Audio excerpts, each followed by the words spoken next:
welcome to the last video, the finishing touches for our interior scene. A bunch of things that we still have to do is bevel some stuff so that there isn't any harsh edges that you can see.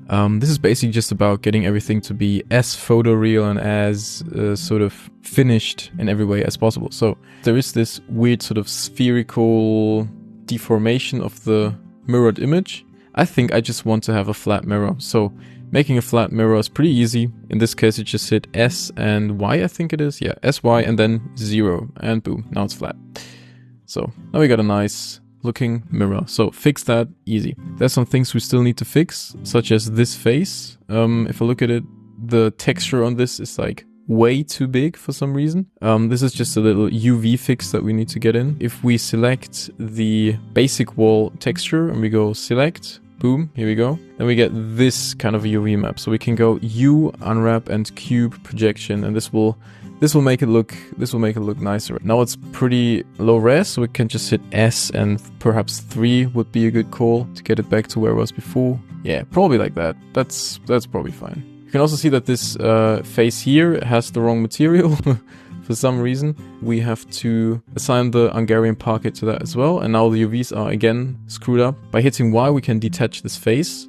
And so now we can also delete this face. And so now we can basically just extend this beyond where it is right now. Just GY and moving it sort of out of frame, which is fine because you don't see it from camera view.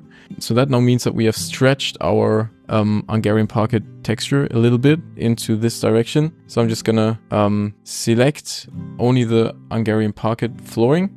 I'm gonna hit U and unwrap, and I'm gonna hit S and 8 to get it back to where it was before. Let's just check this out in rendered view from camera view. Let's just see what that looks like. Cool, that's looking good. One thing you should always check is whether or not there is any problems with like these type of situations, the window or something. In this case here, for instance, you can see that the balcony is clipping through very slightly, which is obviously not desired at all. So I'm just going to take the whole balcony as it is. I'm just going to hit GX, move it out the way a little bit. So this is how the balcony should look. Now it's not clipping through the wall anymore. So this is now looking fine. Also always look out for those kind of situations where you have a face which is mathematically accurately overlapping with another face and the texture is kind of bugging along. Those situations are very important to be fixed. And in this case, it's the balcony clipping through. So the way to fix this is quite simple. Just hit G and X and very slightly move it out the way. That fixes it actually. You just have to have a really sort of open eye for those things. One thing with regards to the window is that the materials here are way too perfect. They are just white and just black. That is not realistic and we have to fix that. So we go to the PVC material of the window, which is this one. And you can see we got a diffuse shader and a glossy shader mixed together. I'm just going to mix this with another shader, and in this shader, for this shader, I'm going to take a Principled BSDF and yeah, just add a bit of imperfections, you know, maybe like some scratches or whatever it is.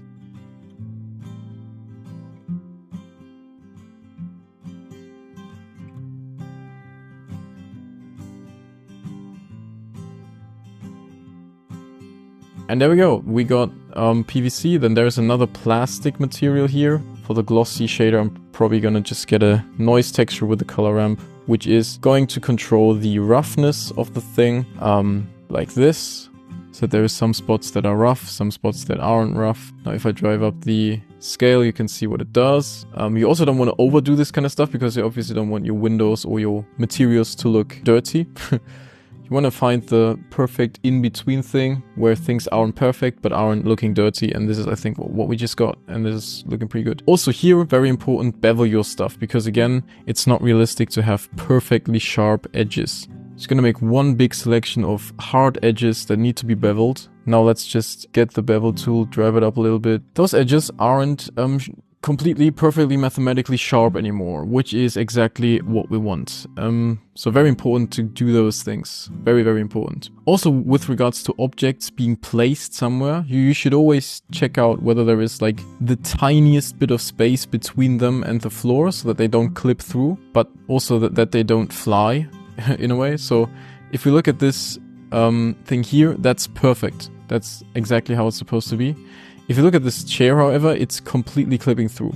It's like 4 centimeters through the floor. So I'm gonna move this up until it's sort of here, so very slightly above the ground. So if you click on, if you right click on your thing and then hit shade smooth, you can see that these problems go away. So it wasn't actually a material problem, it was actually a normals problem. And then what you also should do is go into the object data properties, and under normals you hit auto smooth.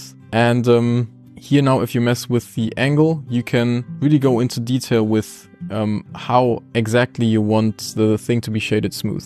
One thing I could do instead of the LEDs is get the same kind of lamp like we had here, which also logically speaking would make sense, because if you want to read some books on the bed, which is what all of this kind of stuff is actually for, you might want to have a nice strong lamp sort of underneath here. And so these nice LEDs back here, yeah, they are kind of cool, but I don't really think that they are sufficient in order to get enough light in. So I'm just going to copy over this light underneath here and place it correctly. And then I think we're going to have a nicer light. And also it's going to be a little bit more coherent in the context, because then there's going to be multiple light sources that have the same strength and the same color. So I'm going to move the cursor to the center of this face by hitting Shift S2. Here we go. I'm going to copy this light by hitting Shift D and left clicking, and then Shift S8 moves this light underneath here. And we can now check out if this light is good or not. First of all, it's too high because again, it's clipping through, same problem. Just move it out the way very slightly, and now it's not clipping through. Yeah, I think this looks pretty nice now.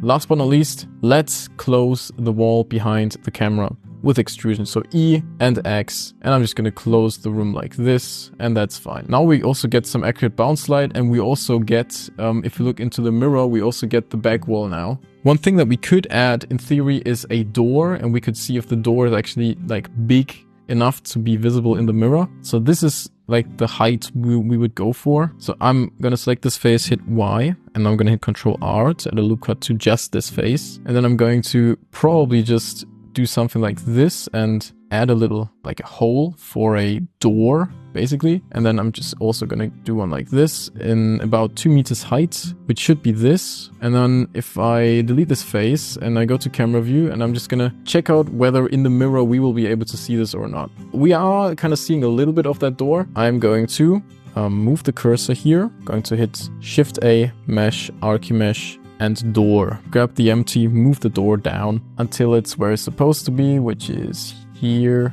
The width, that's the main thing, right? Door height. And you can actually also change the door model itself. What kind of a door do you want for this type of room?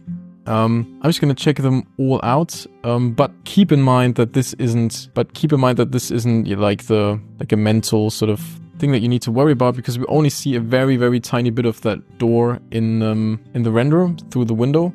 So if I look here now, we can see that the door, like the glass of the door, we can pretty much not even really see it. So it really doesn't make sense to take this. I'm just gonna take this, and one thing to actually worry about here is to get all of these faces here exactly lined up with the door, sort of at the top and at the bottom. That's something that we definitely have to do so that it's not clipping through here. So GZ to move that down very slightly. This is going to just be selected on both sides, and then S and X, because we know that we've put the door symmetrically, so we can just do it on both sides at the same time. And now we just have to set a nice material for this door. If I look into this door material, we don't have anything going on really. For this door material, I guess I'm just gonna choose the same material that we already had for the bed, which is the wood parquet 16. Just gonna take the same material here, wood parquet 16, wood parquet 16. There you go. This isn't yet UV unwrapped. Same here, wood parquet 16. Boom. We need to still UV unwrap those guys, so I'm just gonna take them both and hit Command J to join them. Now hit A, U, unwrap, and now we got the texture on there. That's good. Maybe the Q projection does a better job. Yeah, it definitely does. So if we scale this up by 4, let's say. Also, this back wall obviously doesn't look good, so I'm also just gonna unwrap this so that it actually has the texture on it. Also here AS4 to scale it up by 4. Now things actually look realistic, which is really nice. So here we are in the render properties. This is basically the last step.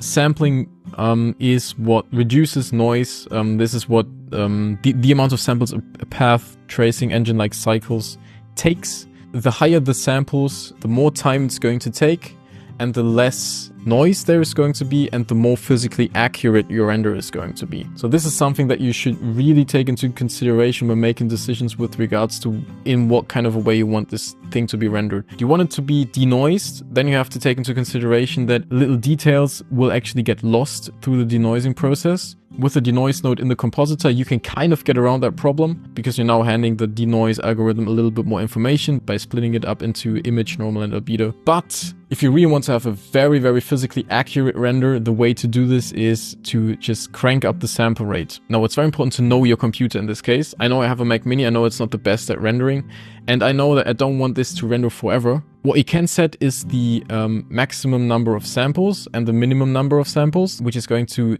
determine how many samples it's going to take, regardless of how long it's going to take.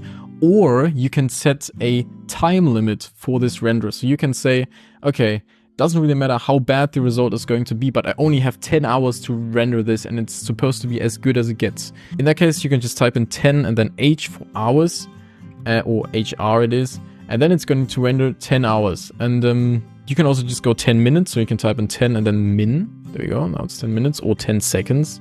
10 sec.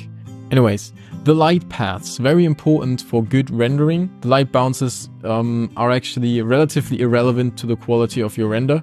It's more physically accurate if you crank them up, but it's like, but the amount of light bounces and the effect it has on the perceived realism is a non-linear relation. If you reduce the total light bounces, you can see that some parts get darker because bounce light doesn't happen anymore.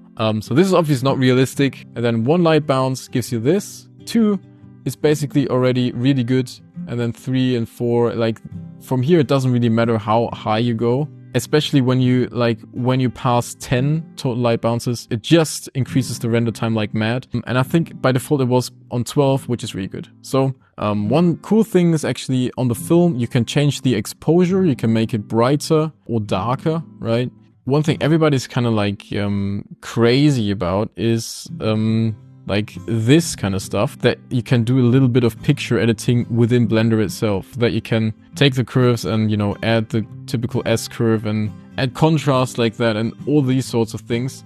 I don't find that nearly as crazy as most people do, because I know my way around a bunch of photo editing software, and so I'm going to do all the color grading and that kind of stuff in photo editing software. Not going to do it in Blender. Blender isn't made for that. If you only have Blender at your disposal, okay, I get it. You should probably do it in Blender then, but there's other ways, for instance in the compositor, in which you can do this after you've rendered it. If you want to do this type of stuff in Blender, you want to use Blender as a picture editing software, you can go into the compositor, plug in your render layers or just a picture from outside, and you can add like filter nodes here, blur, whatever you want, or like hue saturation stuff, hue correct. Yeah, you can do it in Blender. I'm doing it in picture editing software. And so coming into the output properties, first of all, make sure that you select a folder where you want the output to go. For instance, the desktop, and you can call it interior design thing or whatever, interior design thing. And file format PNG is good. 15% compression is also good, so you don't really need to change anything there. Color depth, you can change this to 16, which is going to make it better afterwards when you edit it in your picture editing software if you want to. Also make sure that you type in the resolution that you want. If you want to render this in 4K, obviously, that would also increase again the render times. So if you increase the resolution, you should also, if you go with this time limit thing, you should also increase the time limit accordingly. But yeah, so then the last step would just be to come over here and hit render image, and then it will be exported to the file path that you have set here. Yeah, thank you and see you around.